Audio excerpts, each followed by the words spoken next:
સુરત શહેરના સાવલી વિસ્તારમાં આવેલી મોડેલ ટાઉન રેસિડેન્સીના પાર્કિંગમાં મોડી રાત્રે ભીષણ આગ લાગવાની ઘટના બની છે।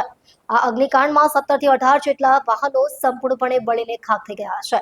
સદનસીબે આ ઘટનામાં કોઈ પણ પ્રકારની જાનહાનિ થઈ નથી। મળતી માહિતી મુજબ આ અંગે અંદાજે રાત્રિના 1:23 કલાકના અરસામાં જાણ થઈ હતી। અચાનક પાર્કિંગના એક ખૂણેથી ધગધગતી જ્વાળાઓ ઉઠવા લાગી અને ત્યાં પાર્ક કરેલા દ્વિચક્રી અને 4 ચક્રી વાહનો આગની લપેટમાં આવ્યા અને આગ ફેલાતા એક પછી એક વાહનોને ચપેટમાં લીધા હતા।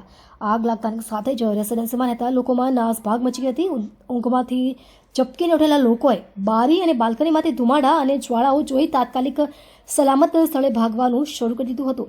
ઘણા રહીશોએ પોતાના મૂલ્યવાન સામાન સાથે બહાર નીકળી જીવ બચાવ્યો હતો। આગની તીવ્રતા એટલી વધારે હતી કે લોકો ગભરાઈને એકબીજાને મદદ માટે બૂમો પાડવા લાગ્યા હતા।